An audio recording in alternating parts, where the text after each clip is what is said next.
Fala galera, beleza? Bora aí para mais uma aulinha aí sobre os conceitos básicos de mecânica quântica, uma revisão aí para o curso de física dos semicondutores. Na aulinha de hoje, vamos falar aí sobre barreira de potencial, unidimensional. O nosso objetivo nessa videoaula é fazer aí uma breve análise da solução da equação de Schrödinger para o caso da barreira potencial. Então, relembrando que vamos pensar aqui apenas na parte espacial da equação de Schrödinger, porque o nosso potencial, ele aí é um potencial que depende apenas de x, apenas da posição. Tranquilo? A barreira de potencial dimensional também é conhecida como potencial degrau, tá bom? Porque parece um degrauzinho aqui.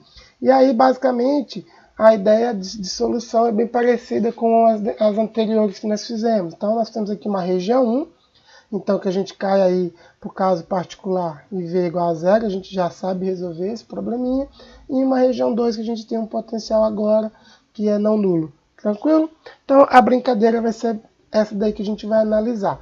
E aí, há dois casos de interesse para a gente. Obviamente, quando a energia E da partícula for maior que a altura da barreira. E o segundo caso, o contrário, quando a energia E da partícula for menor que a altura da barreira. Tranquilo? Antes de continuar, deixa eu só fazer uma analogia aqui bem simples, tá bom? Então, quando a gente considera aqui, por exemplo, no caso clássico, que é maior que a barreira potencial, então você pode imaginar, por exemplo, uma montanha, você de carro aí numa montanha. Então, a montanha representa uma barreira de potencial. Então, se você tiver energia suficiente, seu carro for potente, ele vai subir a montanha e vai embora. Vai passar, a ladeirinha, vai subir e depois vai embora tranquilamente. Se a energia, tá vendo, for menor que o necessário para você subir a ladeira, resumindo, você não sobe a ladeira. E se brincar, faltar gasolina no meio da ladeira, você ainda volta. É uma ideia, vamos pensar assim, bem simplória de reflexão. Então, essa aqui é a brincadeira. Do ponto de vista clássico, a gente sabe aí que uma partícula com E maior que V0, ela é simplesmente transmitida, quando você tem essa primeira condição.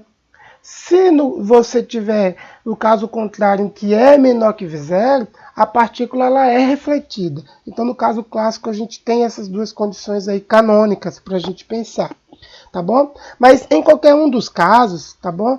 Não existe, respectivamente, em cada um dos seus casos, a possibilidade da partícula ser parcialmente refletida ou parcialmente transmitida. Tá bom? Então, quando a gente está falando de uma partícula clássica, ou ela é transmitida ou ela é refletida. Esse aqui é o que eu quero primeiro colocar aqui para a gente. Então, o que ocorre em cada um dos casos é que a partícula é completamente transmitida. E se a gente falar de probabilidade, é 100% de chance de ser transmitida. Se a partícula é refletida completamente, tem 100% de probabilidade de ser refletida. Isso no caso clássico, tá bom? E no caso clássico, para uma partícula.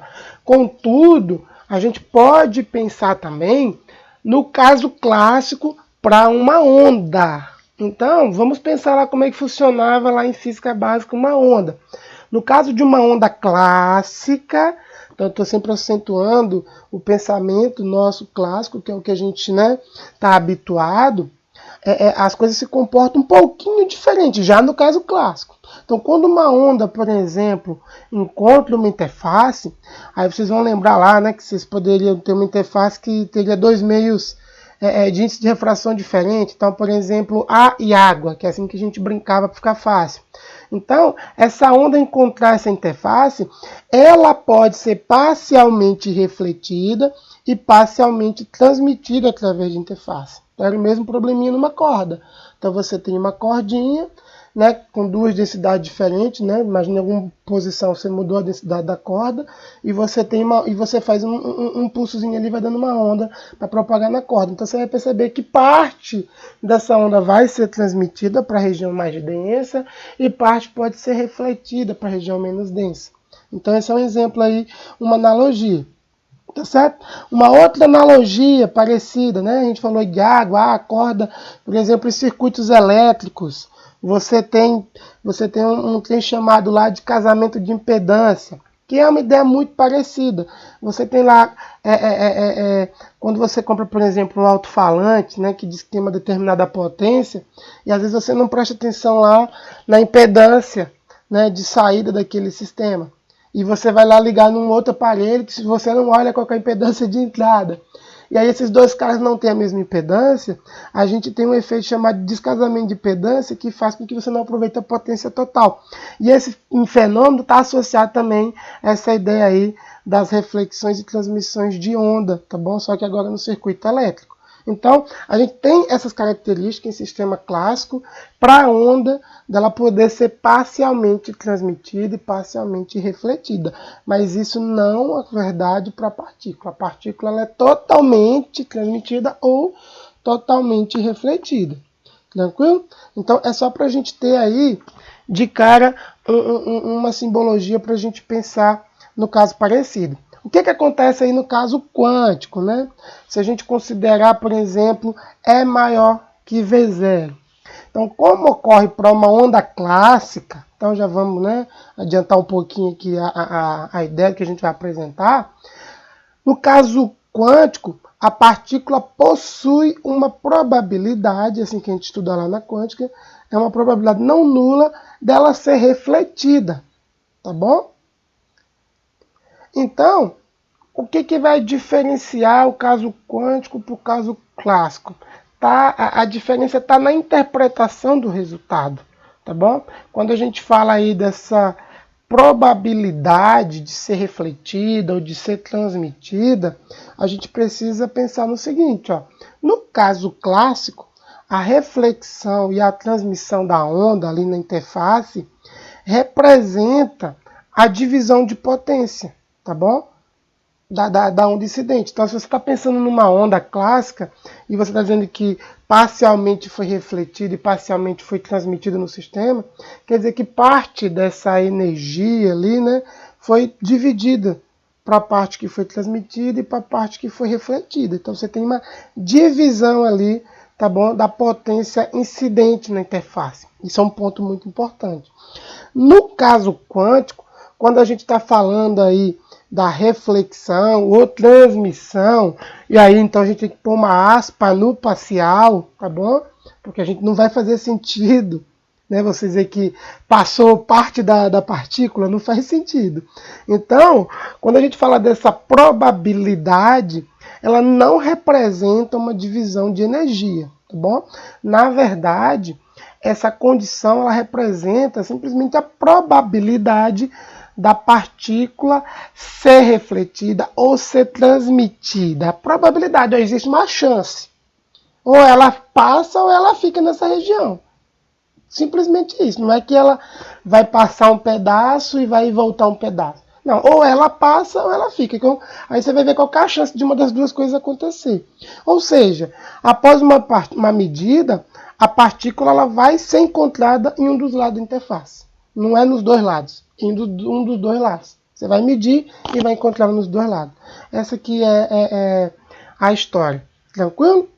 Então, ó, bora aqui fazer as continhas rapidinho, tá bom? Só uma passada de pano, né? Obviamente não vamos resolver tudo, né? Ponto a ponto, porque é uma revisão. Mas olha só, se a gente considerar então o caso é maior que V0, nós vamos ter para a região 1, não é isso? Fazemos V igual a zero para a equação de Schrödinger, e aí a gente encontra aí a solução como duas ondas viajantes. A gente já aprendeu isso aí. Beleza. E aí, nesse caso, a gente vai ter o nosso casinho, né? Para essa equação K1 igual a 2ME H cortado. Para a região 2, agora a gente não tem mais o V igual a zero. A gente vai ter o nosso V0, né? Dentro da parte lá do degrauzinho.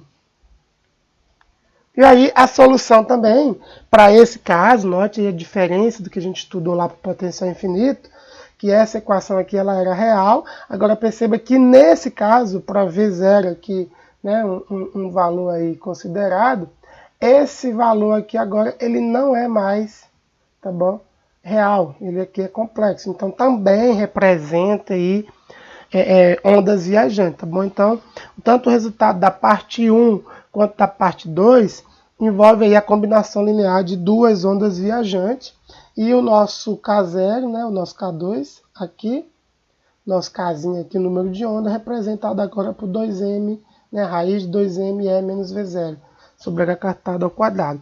Então, ó, a partir aí de aplicações de condições de contorno adequadas, tá bom?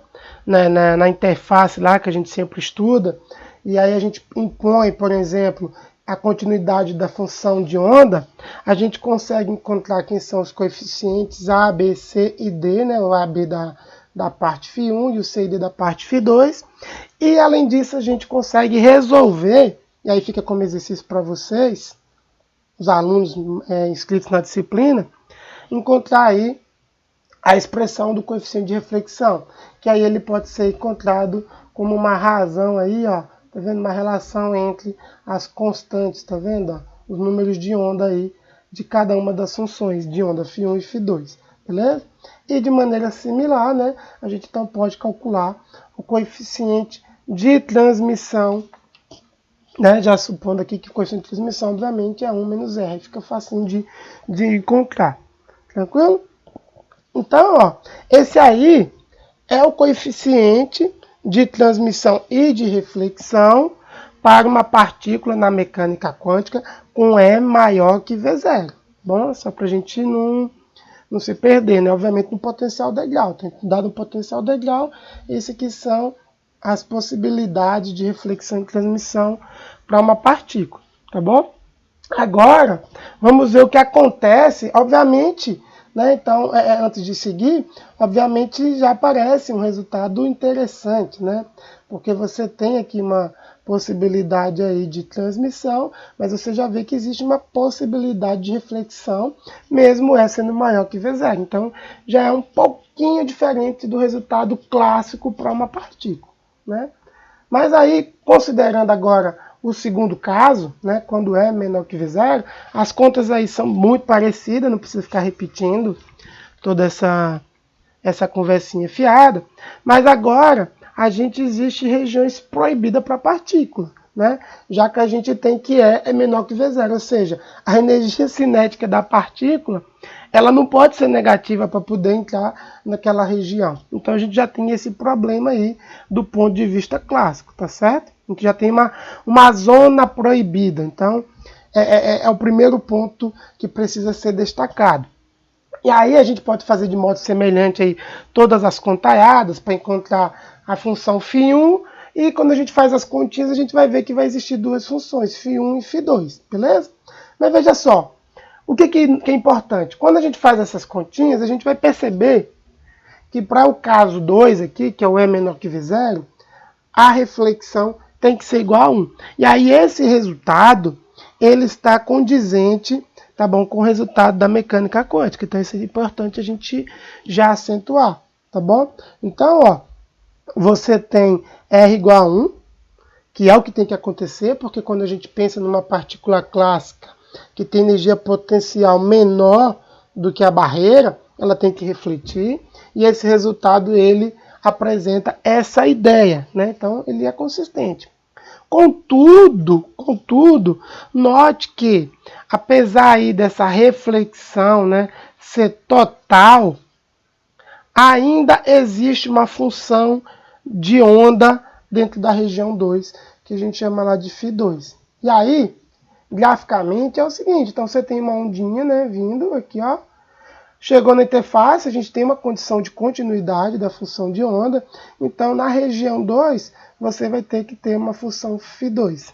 O que difere aqui é que claramente estamos vendo, ó, que essa função φ2, quando você fizer a continha aí, vocês vão ver que ela é um número real. Tá vendo que isso aqui é um decaimento exponencial. Ou, como a gente chama, uma ondinha evanescente, né? Então, ela vai decaindo dentro dessa região. Tá bom? Então, a pergunta que não quer calar é o seguinte. Então, como pode ocorrer amplitude de probabilidade não nula na região 2? Essa aqui eu acho que é a grande questão quando a gente está olhando para esse problema aí do ponto de vista quântico. Tá certo? Lembrando que esse cara aqui, teoricamente, tem energia menor que a barreira. Então, né, classicamente, a gente não espera que tivéssemos essa função de onda dentro dessa região, tá bom? Essa amplitude de probabilidade, tá bom? Então, o que acontece? Se a gente pensar na mecânica clássica, isso é muito importante, tá? Quando a gente fala de mecânica clássica, apesar da gente estar estudando mecânica quântica, e muitas vezes a gente fica empolgado e dizer, mas as coisas acontecem aí diferente da mecânica clássica, sim, verdade. Contudo, eu sempre gosto de deixar claro o seguinte, tá bom? A mecânica quântica não pode violar conceitos fundamentais da mecânica clássica, tá bom? E nesse caso, o conceito fundamental é que a partícula ela não pode possuir energia cinética negativa. Não faz sentido, tá bom? Energia cinética é uma quantidade canônica para a gente ali positiva, tá bom? Então, nesse problema nosso aqui, a gente tem que realmente conseguir interpretar esse resultado de modo que ele não viole, né, princípios básicos da mecânica clássica. Essa aqui é a coisa importante para vocês pensar. Então, lembre-se, a partícula sempre tem que possuir valores positivos de energia cinética. Então, como é que a gente vai reconciliar esse resultado, né, que parece aqui ser um paradoxo, né, do que a gente está falando, então com a mecânica clássica lá realmente? Então, a gente tem uma maneira aí simples de tentar resolver esse problema, e aí é olhando para densidade de probabilidade, tá bom? Então, ó, na interface, aqui, ó, onde a gente vai aplicar a continuidade, a gente tem, então, ó, que a nossa densidade de probabilidade, tá bom? Não a amplitude, então cuidado. Então, a densidade de probabilidade, então a gente tem a amplitude de probabilidade vezes o complexo conjugado, né, que é esse símbolozinho, esse asterisco. Então, a gente tem que essa densidade de probabilidade, ela tem que satisfazer uma equação de continuidade. Então, vamos lembrar aqui, ó. Então, a equação de continuidade, ela é dada por Δρ ΔT, mais o divergente de J, sendo o J aqui uma ideia de corrente, só que aqui é uma corrente de probabilidade, tá bom? Vou colocar aqui, então esse carinha aí. E aí fica como exercício para vocês também brincar, tá bom? Com essa equação da continuidade. Tenta fazer em casa aí, tenta deduzir essa expressão pra gente aí, tá bom? E aí, o que acontece, tá bom? Note que na região 2 aqui, ó, a nossa amplitude de probabilidade é um decaimento exponencial, né? Então, ela é uma característica aqui real. Então, quando você olha para a equação 711 aqui, ó, tomar o complexo conjugado desse cara aqui não faz a menor diferença, já que ambos aqui são reais, né? Então, não vai fazer a menor diferença. Só que faz diferença para a nossa corrente de probabilidade, né? Nossa densidade de corrente aqui, ó. Quando você olha para essa equação, uma vez que φ asterisco é o mesmo, né, que φ, então você percebe que a sua densidade de corrente de probabilidade, ela é nula, é claro? Então, ela é nula. Então, fisicamente, o fato aí da densidade de probabilidade ser não nula aí no meio 2, né, devido a esse coeficiente aqui, ó, C0, realmente significa que a função de onda penetra na região 2. Contudo, você vê que não há um fluxo de densidade de corrente para dentro da região, tá bom? Você não tem um fluxo para dentro dessa região. Então essa aí é uma forma de a gente conseguir explicar, né, que esse cara aqui não significa que a gente vai ter energia cinética nula. Esse é o primeiro ponto, tá bom? Contudo, vale destacar mais uma coisa, tá bom? Esse cara aqui, ele não tem densidade, né, de corrente penetrando dentro da região, mas, tá bom? Significa dizer, de qualquer modo, que essa função de onda aqui, já que é um decaimento exponencial, ela penetra aí uma pequena distância Δx. A gente pode pensar, né, enquanto a ondinha vai morrendo, ela penetra uma pequena distância Δx. E aí a gente pode fazer uma análise bem interessante, tá bom? Apesar de não ter nessa densidade corrente, nessa região, a gente pode considerar rapidamente, se você tomar o K, né, como ele é 2mv v0 menos E sobre H cortado ao quadrado, a gente vai fazer a seguinte brincadeira, ó. Então a gente tem a nossa função real, tá certo? A gente está vendo que ela tem que ir rapidamente para zero, lá dentro daquela região, porque é um decaimento exponencial, tá certo? Mas ela só vai para zero, olha para cá, ó, para a potência aqui. Ela só vai para zero quando o x aqui é muito maior que 1 sobre k. Porque se você botar aqui 1 sobre k, esse cara aqui vai dar o x, então não vai mudar muita coisa. Mas então o x aqui tem que ser muito maior que 1 sobre k. Então, ó, a gente pode fazer essa brincadeira para a gente ver o que acontece dentro dessa região. Então vamos brincar assim, ó. Então vamos aproximar x muito maior que 1 sobre k. Então quando o x é muito maior que sobre k, a gente vai poder fazer a seguinte brincadeira. Vamos poder então pegar o nosso ΔX, que é essa largurinha dentro ali do potencial. Então vamos comparar ele então com 1 sobre k, tá bom?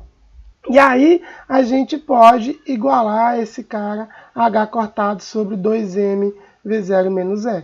Essa aqui vai ser a brincadeira, tá vendo? Ó, o nosso casinho aqui e a gente fez isso. Então, ao fazer isso, a gente pode utilizar agora o princípio da incerteza e tentar entender o que acontece ali naquela região. Olha lá, ó. A gente aprendeu lá que o princípio da incerteza, né, que é a incerteza na medição da posição e do momento, tem que ser maior ou igual que H cortado sobre 2. Então, tomando o nosso ΔX daquela forma lá, ó, a gente consegue reescrever o nosso momento, a variação no momento, como H cortado sobre ΔX, aproximadamente, tá, gente? Estou eliminando aqui o fatorzinho 2. Então, a gente tem, ó, que a incerteza no momento, ela vai ser a raiz de 2mV0. E aí, ó, esse V0 menos E, para a gente é o quê? Uma incerteza na energia, tá certo? Da partícula. E aí a gente pode, então, calcular a incerteza na energia como sendo a incerteza no momento ao quadrado sobre 2m. Tranquilo? Ou seja, essa incerteza aí na energia impossibilita determinar se a energia da partícula é menor que a barreira do potencial. Então, quando a partícula está localizada dentro de uma distância de penetração ΔX na região 2, a gente não tem como saber se ela, como é que ela entrou ali dentro, entendeu? A gente não consegue medir. A gente não consegue medir, ou seja, na mecânica quântica, quando a gente vai medir, né, ou tentar localizar a partícula aí dentro dessa distância de penetração, a gente está alterando essa energia. Então a gente não consegue saber, né, se a energia é menor que a altura da barreira potencial ou se é maior. A gente não sabe. Por algum motivo a partícula está lá dentro ou lá fora. Resumindo isso. Então por isso que a gente fala que aqueles resultados apresentam uma probabilidade de estar numa região ou em outra, não em ambas. Beleza, pessoal? Então é isso aí. O vídeo vai ficando por aí. Até a próxima aula. Beleza, pessoal? Abraço.